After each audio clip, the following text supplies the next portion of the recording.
നമ്മളിപ്പോൾ ജസ്റ്റ് പുറത്തേക്കൊക്കെ പോകാൻ നേരത്ത് കുട എടുക്കണോ വേണ്ടയോ എന്നെങ്ങനെയാണ് തീരുമാനിക്കുക? മഴ പെയ്യാനുള്ള ചാൻസ് ഉണ്ടോ അല്ലെങ്കിൽ മഴ പെയ്യുന്നുണ്ടോ ഇങ്ങനെയൊക്കെ നോക്കിയിട്ടാണ് കുട എടുക്കുക. മഴയില്ലെങ്കിൽ കുട എടുക്കില്ല. അതുപോലെ ഒരു എക്സാമിന്റെ റിസൾട്ട് വരുമ്പോൾ പാസ്സായോ ഫെയിലായോ എന്ന് തീരുമാനിക്കുന്നത് എങ്ങനെയാണ്? അവിടെ ഒരു പാസ് മാർക്ക് സെറ്റ് ചെയ്തിട്ടുണ്ടാവും. ആ മാർക്കോ അതിന്റെ എബോവ് സ്കോർ ചെയ്തിട്ടുണ്ടെങ്കിൽ പാസ് അല്ലെങ്കിൽ ഫെയിൽ. ഇവിടെയൊക്കെ നമ്മളൊരു പർട്ടിക്കുലർ കണ്ടീഷൻ നോക്കി ആ കണ്ടീഷൻ സാറ്റിസ്ഫൈ ചെയ്യുന്നുണ്ടെങ്കിൽ ഒരു ഡിസിഷൻ എടുക്കും. കണ്ടീഷൻ സാറ്റിസ്ഫൈ ചെയ്യുന്നില്ലെങ്കിൽ അതനുസരിച്ച് ഡിസിഷൻ മാറും. സോ പൈത്തണിൽ എങ്ങനെയാണ് ഇങ്ങനെ കണ്ടീഷൻസ് അനുസരിച്ച് ഡിസിഷൻ എടുക്കുക, എന്താണ് കണ്ടീഷണൽ സ്റ്റേറ്റ്മെന്റ്സ്, ഇതൊക്കെയാണ് ഇന്നത്തെ വീഡിയോയിൽ കാണാൻ പോകുന്നത്. അപ്പോൾ നമുക്ക് വീഡിയോയിലേക്ക് പോകാം. Welcome to Python stories. അപ്പോൾ നമുക്ക് എങ്ങനെയാണ് പൈത്തണിൽ കണ്ടീഷണൽ സ്റ്റേറ്റ്മെന്റ്സ് എഴുതുന്നത്, എങ്ങനെയാണ് അതിന്റെ സിൻടാക്സ് എന്ന് നോക്കാം. നമ്മളിപ്പോൾ നോർമലി സംസാരിക്കുമ്പോൾ ഒരു കണ്ടീഷൻ പറയണമെങ്കിൽ ഇഫ് എന്ന് ചേർത്തല്ലേ പറയാം. അതുപോലെ തന്നെയാണ് പൈത്തണിലും കണ്ടീഷണൽ സ്റ്റേറ്റ്മെന്റ്സ് തുടങ്ങുന്നത് ഇഫ് എന്നാണ്. സോ ഇഫ് എന്നിട്ട് ബ്രാക്കറ്റിൽ കണ്ടീഷൻ എന്താണോ ആ കണ്ടീഷൻ കൊടുക്കുക. അത് കഴിഞ്ഞ് ഒരു കോളൻ, ദെൻ എൻ്റർ അടിക്കുക, ദെൻ 4 വൈറ്റ് സ്പേസസ് കൊടുക്കുക. ഈ ഇൻഡൻറ്റേഷൻ പൈത്തണിൽ വളരെ ഇമ്പോർട്ടൻ്റ് ആണ്. ആ സ്പേസ് അവിടെ കറക്റ്റായിട്ട് കൊടുത്തിട്ടില്ലെങ്കിൽ എറർ ആയിരിക്കും കിട്ടുന്നത്. സോ 4 സ്പേസ് കൊടുത്തു കഴിഞ്ഞതിന് ശേഷം നമുക്ക് ആ ഇഫ് കണ്ടീഷൻ്റെ ഉള്ളിൽ എന്ത് ലോജിക്കാണോ എക്സിക്യൂട്ട് ചെയ്യേണ്ടത് ആ ലോജിക്ക് അവിടെ കൊടുക്കുക. ഇതാണ് ഇഫ് കണ്ടീഷൻ എഴുതുന്നതിൻ്റെ സിൻടാക്സ്.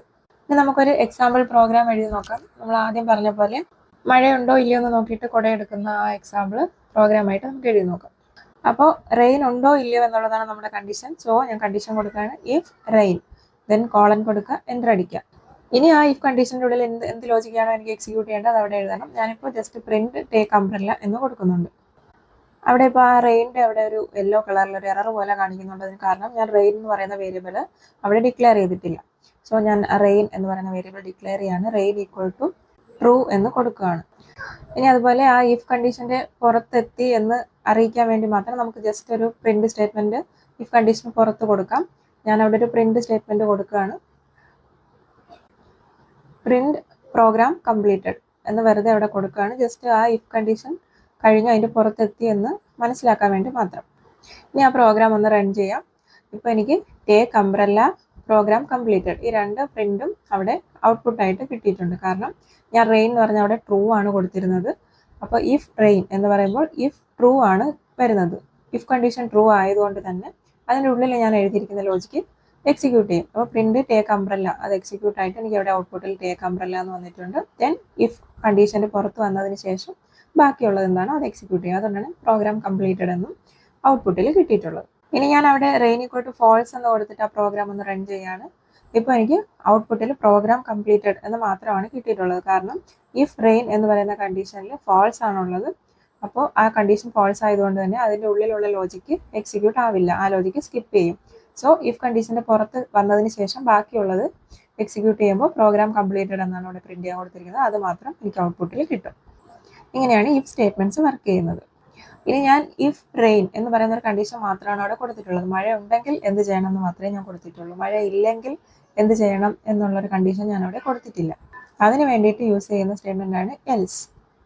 അതായത് നമ്മുടെ ഇഫ് കണ്ടീഷനും അതിൻ്റെ ഉള്ളിൽ എന്താണ് എക്സിക്യൂട്ട് ചെയ്യേണ്ടത് ആ ലോജിക്കും കൊടുത്തു കഴിഞ്ഞതിന് ശേഷം ഈ കണ്ടീഷൻ സാറ്റിസ്ഫൈ ചെയ്യുന്നില്ലെങ്കിൽ എന്താണ് എക്സിക്യൂട്ട് ചെയ്യേണ്ടതെന്ന് നമുക്ക് എൽസ് എന്ന് പറയുന്ന സ്റ്റേറ്റ്മെന്റിനുള്ളിൽ കൊടുക്കാൻ പറ്റും.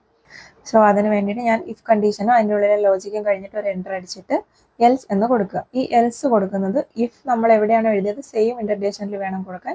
ഇഫിൻ്റെ ഉള്ളിലായി പോകാൻ പാടില്ല. അങ്ങനെ കൊടുത്താൽ എറർ ആയിരിക്കും കിട്ടുക.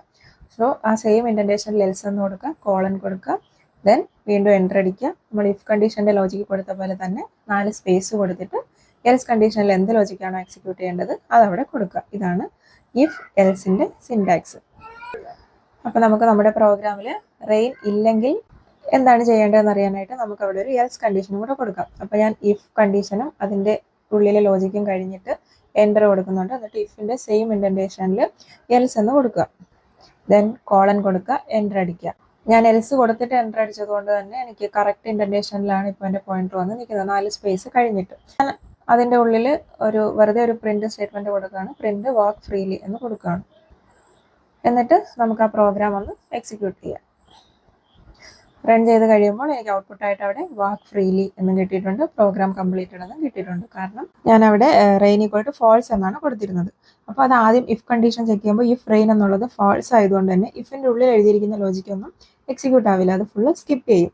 ദെൻ എൽസിലേക്ക് പോകും. എൽസിൻ്റെ ഉള്ളിൽ എന്താണോ എഴുതിയിരിക്കുന്നത് അതാണ് എക്സിക്യൂട്ട് ആവുക. എൽസിൻ്റെ ഉള്ളിൽ ഞാൻ വർക്ക് ഫ്രീലി എന്ന് കൊടുത്തിരുന്നത് കൊണ്ടാണ് അതവിടെ പ്രിൻ്റായി വന്നിട്ടുള്ളത്. അപ്പോൾ ഇങ്ങനെയാണ് ഇഫ് എൽസ് കണ്ടീഷണൽ സ്റ്റേറ്റ്മെൻറ്റ്സ് എഴുതുന്നത്. ഇനി നമുക്ക് ആദ്യം പറഞ്ഞ എക്സാം റിസൾട്ടിൻ്റെ എക്സാമ്പിളും കൂടി ഒന്ന് പ്രോഗ്രാമായിട്ട് എഴുതി നോക്കാം. അതായത് മാർക്സ് കൊടുക്കുമ്പോൾ പാസ്സാണോ ഫെയിലാണോ എന്ന് പ്രിൻ്റ് ചെയ്ത് കാണിക്കണം.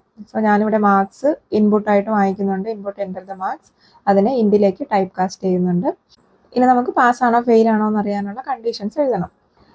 സപ്പോസ് പാസ്സാവാനുള്ള മാർക്ക് 40 ആണെങ്കിൽ ഞാൻ എൻ്റെ കണ്ടീഷനിൽ ഇഫ് ബ്രാക്കറ്റിനുള്ളിൽ marks greater than or equal to 40, then colon കൊടുക്കുക, എൻ്റർ അടിക്കുക, 4 സ്പേസ് കഴിഞ്ഞിട്ട് പ്രിൻ്റ് പാസ് എന്ന് കൊടുക്കുന്നുണ്ട്. അതായത് മാർക്സ് 40യോ അതിൽ കൂടുതലോ ആണെങ്കിൽ പാസ്സാണ്. ദെൻ ഞാൻ എൻ്റർ അടിച്ചിട്ട് എൽസ് കൊടുക്കുന്നുണ്ട്. എൽസ് കൊടുക്കുമ്പോൾ ഇൻഡൻറ്റേഷൻ ശ്രദ്ധിക്കണം, ഇഫിൻ്റെ സെയിം ഇൻഡൻറ്റേഷനിൽ വേണം കൊടുക്കാൻ. ദെൻ എൽസിൻ്റെ ഉള്ളിൽ പ്രിൻ്റ് ഫെയിൽ എന്ന് കൊടുത്തിട്ട് ഞാൻ ആ പ്രോഗ്രാം ഒന്ന് റൺ ചെയ്യുകയാണ്. ദെൻ എൻ്റർ ദ മാർക്സ് ചോദിക്കുന്നുണ്ട്. ഞാനവിടെ 45 എന്ന് കൊടുക്കുമ്പോൾ എനിക്ക് പാസ് എന്ന് കിട്ടുന്നുണ്ട്. ഒന്നും കൂടെ റൺ ചെയ്തിട്ട് എൻ്റർ ദ മാർക്സ് ഞാൻ 30 എന്ന് കൊടുക്കുകയാണ്. അപ്പോൾ അവിടെ ഫെയിൽ എന്നാണ് കിട്ടുന്നത്.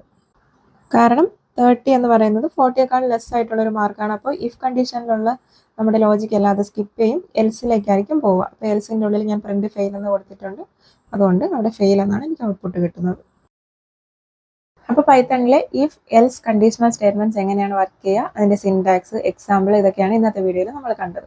വീഡിയോസ് നിങ്ങൾക്ക് ഇഷ്ടമാവുന്നുണ്ടെങ്കിൽ ലൈക്ക് ചെയ്യുക, യൂസ്ഫുൾ ആവുന്നവർക്കൊന്ന് ഷെയർ ചെയ്ത് കൊടുക്കുക, ചാനൽ സബ്സ്ക്രൈബ് ചെയ്യുക. Thank you.